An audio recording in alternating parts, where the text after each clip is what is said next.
শিক্ষার্থী, তোমরা সবাই ভালো আছো।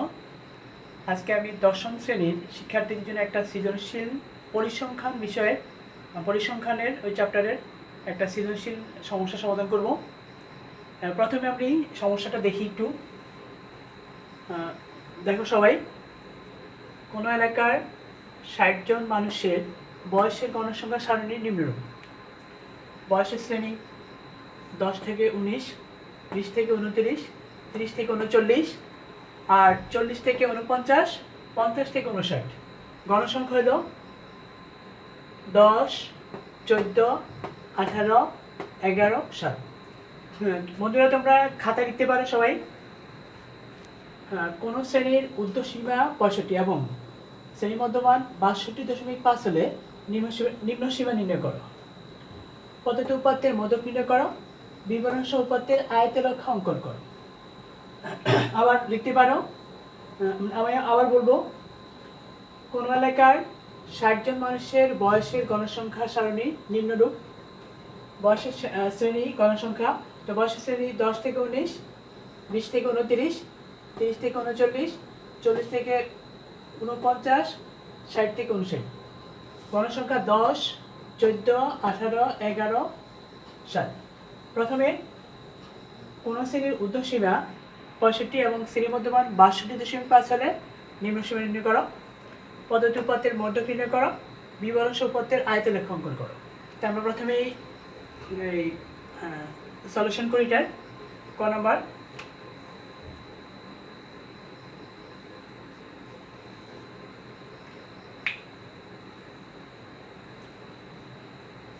দেখি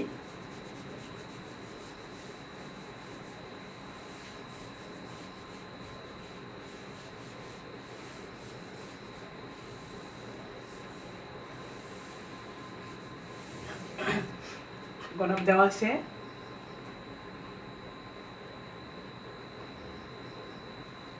লিখতেও পারি, না লিখলেও চলে। দেওয়া আছে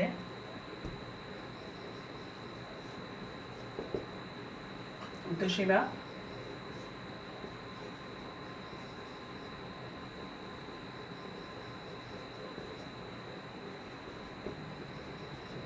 65, ইংলিশে লিখি 65।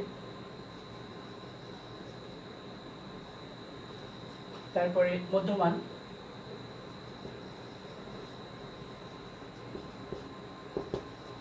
62.5, 62.5। যেহেতু আমরা মধ্যমান ভাগ করার জন্য ঊর্ধ্বসীমা এবং নিম্নসীমা যোগ করে এটা দুইটি ভাগ করতে হয়।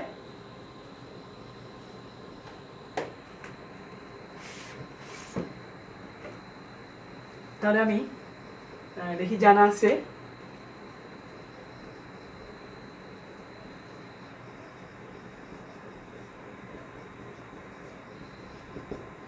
আছে মধ্যমান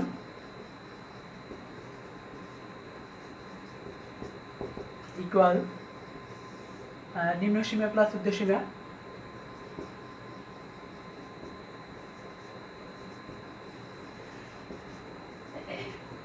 ঊর্ধ্বসীমা যোগ ঊর্ধ্বসীমা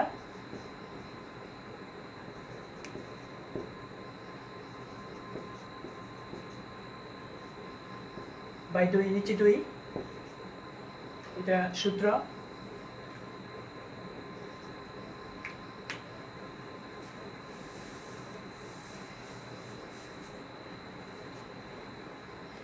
যেহেতু আমাদের মধ্যমানটা আছে,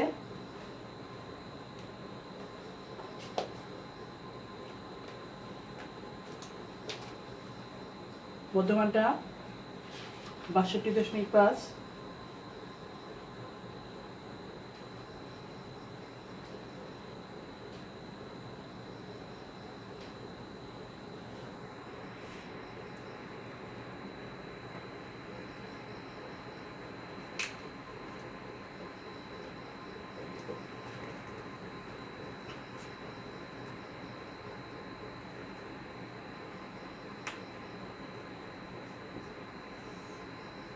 এই জায়গায় লিখবো 65.5 বা দিতে পারি আমরা নিম্ন সীমা হয়েছে, আবার নিম্ন সীমা কিন্তু নাই, বাহির করতে হবে আমাদের নিম্ন সীমা আর ঊর্ধ্ব সীমা 65 দিলাম 2 নিচে। এবার আমরা যেহেতু আমার নিম্ন সীমা দরকার সেটা আমরা যদি আমরা কোনায় কোনায় গুণ করি, এটা আগে লিখবো নিম্ন সীমা প্লাস 65 লিখি,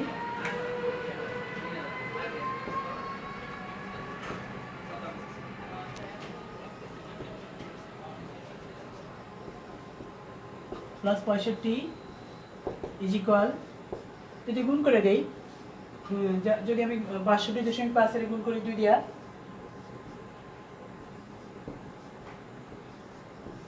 5 2 10 0 থেকে 1 2 2 গুণে 4 1 5 আর 6 2 গুণে 12 দশমিক 125। আবার বলি 5 2 গুণে 10 0 থেকে 1 2 2 গুণে 4 1 5 6 2 গুণে 12 125 125। তা আমার দরকার নিম্ন সীমা বা নিম্ন সীমা ইকুয়াল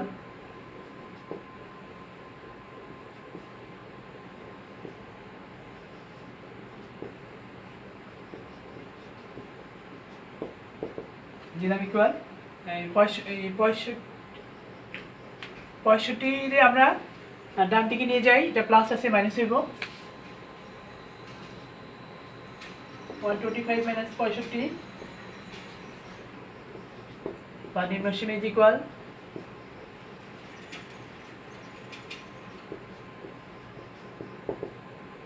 0 12 থেকে 6 বাদ দিলে 6 হাতে থেকে 1 মিলে গেল, তাহলে সুতরাং নিম্ন সীমা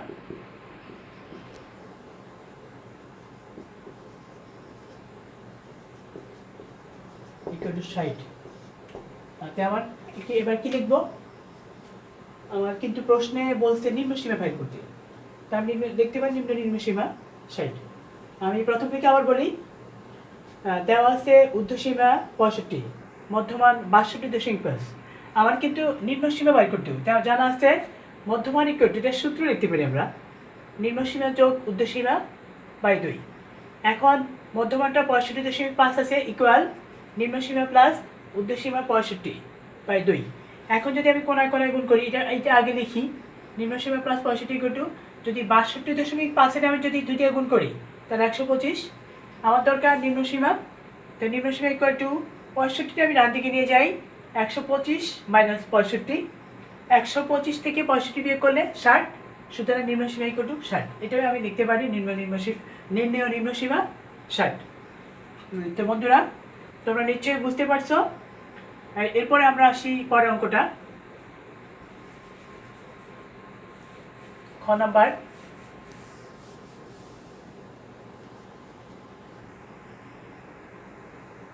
এটা আমার মধ্যক নির্ণয় করতে হবে।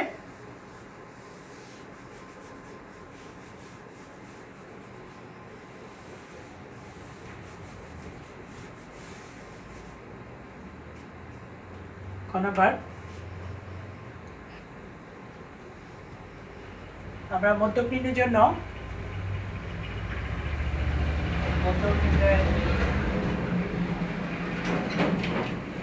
সারণী, অথবা যদি আমি দেখি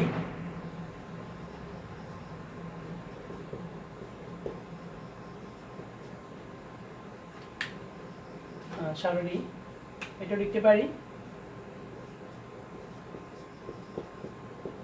এটাও লিখতে পারি আমি। অথবা যদি আমি এটা, যেহেতু মধ্যক নির্ণয় করার জন্য আমার মানে ক্রমজিত গণসংখ্যা নির্ণয় করতে হবে, যদি আমি দেখি ক্রমজিত গণসংখ্যা সারণী, এটা লিখলেও চলে আমার ক্রমজিত গণসংখ্যা সারণী।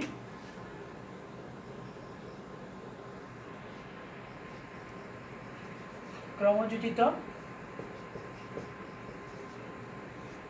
গণসংখ্যা সারণী, এটা দেখি আমি এটা নির্ণয় করব।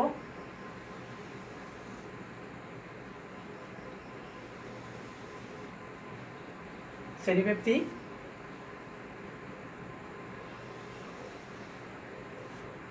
গণসংখ্যা ক্রমযুক্ত গণসংখ্যা, এটা একটা 3টা ঘর হলে আমার চলে।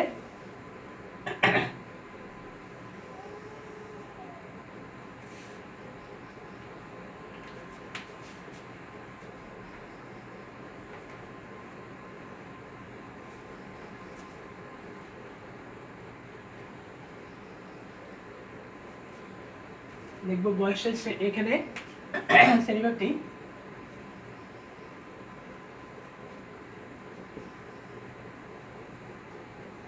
ব্যক্তি ব্র্যাকেটে দেখি বয়সের শ্রেণী,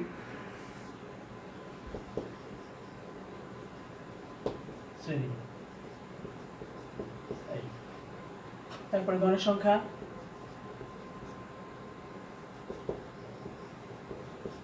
তারপরে ক্রমযোজিত গণসংখ্যা, ক্রমযোজিত গণসংখ্যা।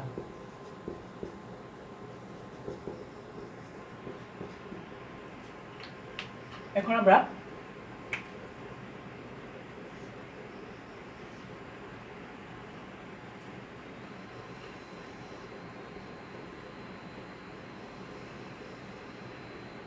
দেখি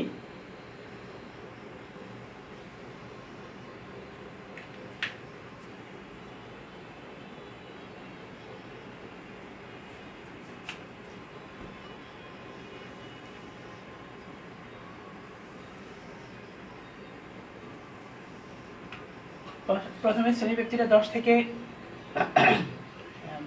না 10 থেকে 19, তারপরে 20 থেকে 29, তারপরে 30 থেকে 39, 40 থেকে 49, তারপরে 50 থেকে 59। এখানে গণসংখ্যাটা লিখব। এটা শ্রেণীব্যক্তি আমাদের 10 থেকে 19, 20 থেকে 29, 29, 30 থেকে 39, 40 থেকে 49, 50 থেকে 59। তারপরে গণসংখ্যা 10, 14, 18, 11, 7। এটাকে আমরা মানে গণসংখ্যার n দিয়ে প্রকাশ করতে পারি। ইকুয়াল, যদি আমি যোগ করি, প্রথমে আমি ক্রমযোজিত গণসংখ্যাটা বাইর করে ফেলি, তারপরে যোগ করব। প্রথমটা 10, যদি আমি এটা গুণ যোগ করে দিই, 10 এর 14 24, এগুলো লিখব 24, 24 এর 18 যোগ করলে 8 এর 2 8 4 12, 2 হাতে 1, 2 এর 3, 3 এর 4, 42, 42 11 যোগ করো, 3 5 53, 53 সাথে যোগ করো 60, এটা 60 হয়ে গেল। বন্ধুরা, তোমরা নিশ্চয়ই বুঝতে পারছো এখানে ক্রমযোজিত গণসংখ্যা নির্ণয় করার জন্য এভাবে প্রথমে আমি কিন্তু গণসংখ্যা 10 প্রথমটা ঠিক রাখবো, পরে এই যেমন 10 এর সাথে 14 যোগ করলাম 24, 24 সাথে 18 যোগ করলাম 42, 42 সাথে 10 11 যোগ করলাম 53, 53 সাথে 7 যোগ করলাম 60। এভাবে করতে হবে ক্রমযোজিত গণসংখ্যা। এখন আমরা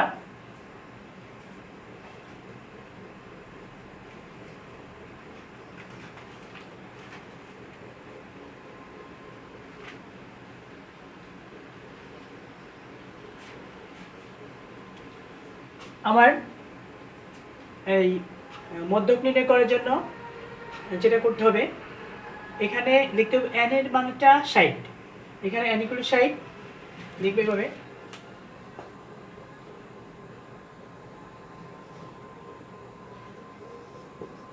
n = 60, সেমিকোলন দেই, n/2 = 60/2 = 30, না 30 দেখলাম, একটু ঠিক করে লিখি, 60, 60 যদি আমি 2 দিয়ে ভাগ করি 30, তাহলে 30তম পদের মান হবে মধ্যক। সুতরাং 30তম পদের পদের মান হবে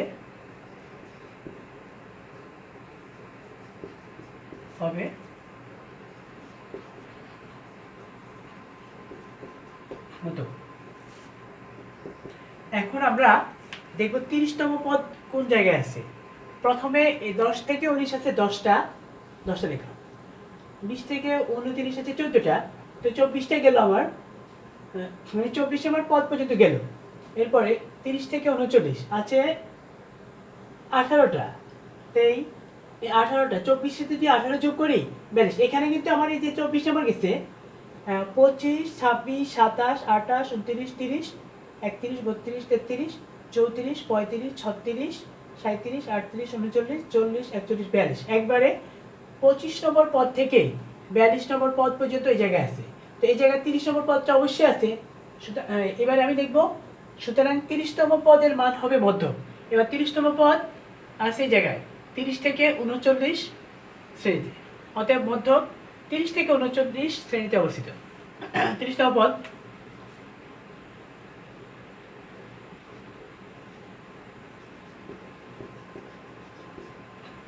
তিরিশতম পদ 30 থেকে 39 শ্রেণীতে অবস্থিত।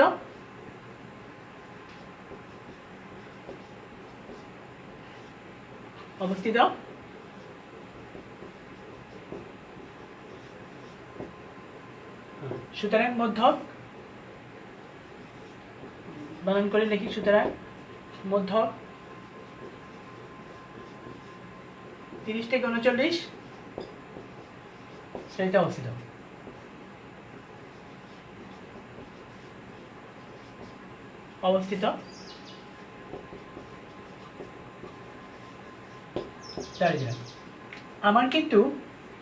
আমি কিন্তু মধ্যক নির্ণয়ের সূত্রটা জানি। যেমন মধ্যক নির্ণয়ের সূত্র হলো L plus n/2 minus FC into H/Fm। এখন এখানে আমার প্রথম এখানে লিখবো, এখানে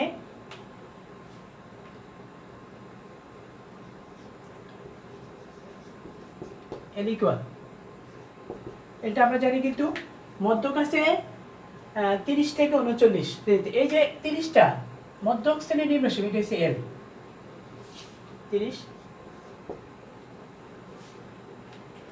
এরপর আমার n/2 তো আছে 30, L plus n/2 minus FC আছে, যেমন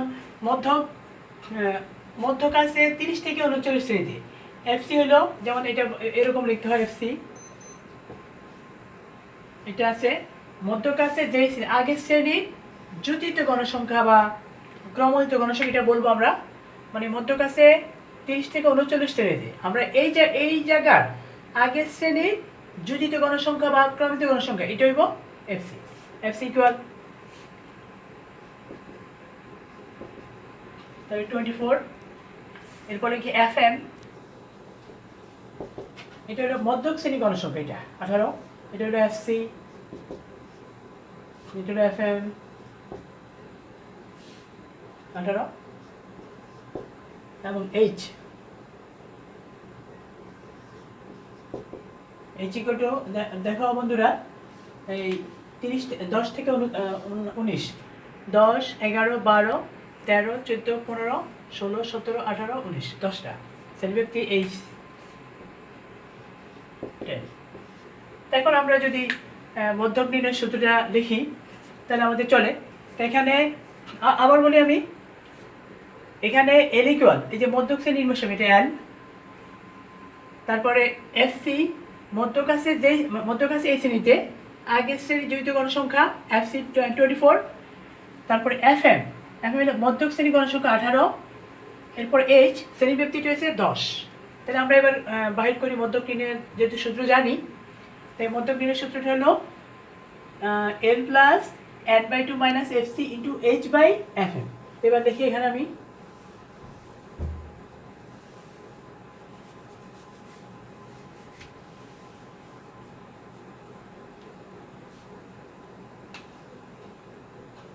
সুতরাং মধ্যক equal L plus n/2 minus FC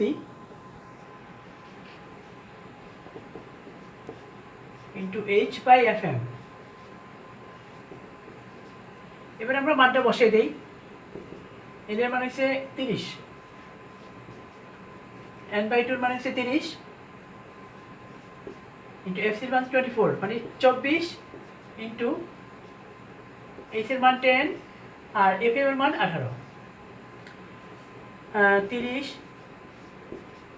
যোগ 30 থেকে যদি আমি 24 বিয়োগ করি 6 ইন্টু 10/18, তাহলে আমরা 30 যোগ এটা কাইটা দিতে পারি 318 10/3। এখন যদি 10 এর যদি আমি 3 দিয়ে ভাগ করি তাহলে কি হয়, 3.33 লিখতে পারি। 30 প্লাস 3.33, তাহলে 30 এর 3 যোগ করলে 33.33, তাহলে লিখতে পারি। এবার নির্ণয় মধ্যক, এটা আমরা নির্ণয় করতে পারি। এখানে আবার বলি বন্ধুরা, মধ্যক equal L plus n/2 minus FC into H/FM, এটা সূত্র। এখানে আমার L এর মানটা হচ্ছে এই যে 30, n/2 এর মান 30, এই যে 60 অর্ধেক, আর মাইনাস FC এই যে 24, এরপরে H এর মান 10 আর 18 হচ্ছে FM এর মান। এটা মধ্যক শ্রেণীর ঘনসংখ্যা। তাহলে আমরা যে 30 থেকে 24 বিয়োগ করি 6 ইন্টু 10/18 18, তাহলে 3×18 6 কে 6, 10/3, 10 যদি আমি 3 দিয়ে ভাগ করি 3.33, তো 30 আর 3 যোগ করলে 33.33, এটাই মধ্যক। আমার পরের প্রশ্ন হলো বিবরণ সহ প্রদত্ত উপাত্তের আয়তরেখা অঙ্কন করো। এবার আমার আয়তরেখা অঙ্কন করতে হলে আমাকে শ্রেণীব্যাপ্তি তো আছেই, তারপরে আমার দরকার অবিচ্ছিন্ন শ্রেণীসীমা আর গণসংখ্যা দরকার। শ্রেণীব্যাপ্তিটা লিখব, লেখা আছে আমি, এরপর আমি লিখি অবিচ্ছিন্ন শ্রেণীসীমা।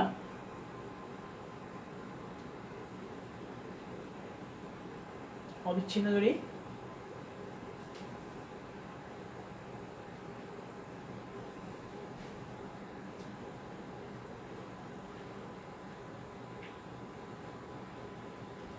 অবিচ্ছিন্ন শ্রেণীসীমা।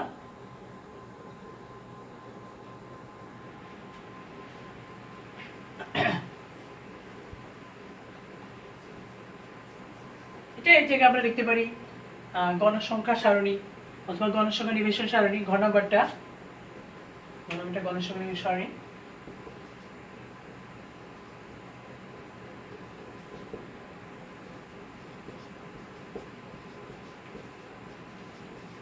নিবেশন সারণী।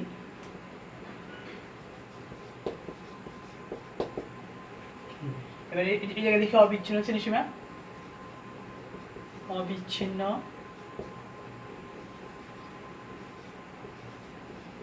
শ্রেণীসীমা,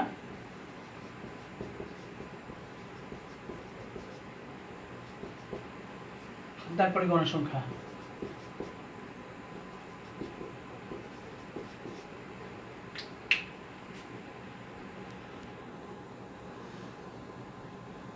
আয়ত লেখার জন্য আমার এটা এতটুকু দরকার। তাহলে যদি আমি শ্রেণীব্যাপ্তি আছে 10 থেকে 19, এখন যদি আমি এখানে 10.5 পিছনে যাই, যেমন 10 আছে এখানে 9.5 দেখি, আর এখানে 19 একবার মানে 0.5 সামনে যাই, তারপরে এই জায়গায় 20 আছে, তো একবার 0.5 পিছিয়ে যাই, 29.5 এভাবে লিখতে পারি। তারপরে 29.5 থেকে 39.5, তারপরে 39.5 থেকে 49.5, এরপরে 49.5 থেকে 59.5। আর গণসংখ্যাটা লিখব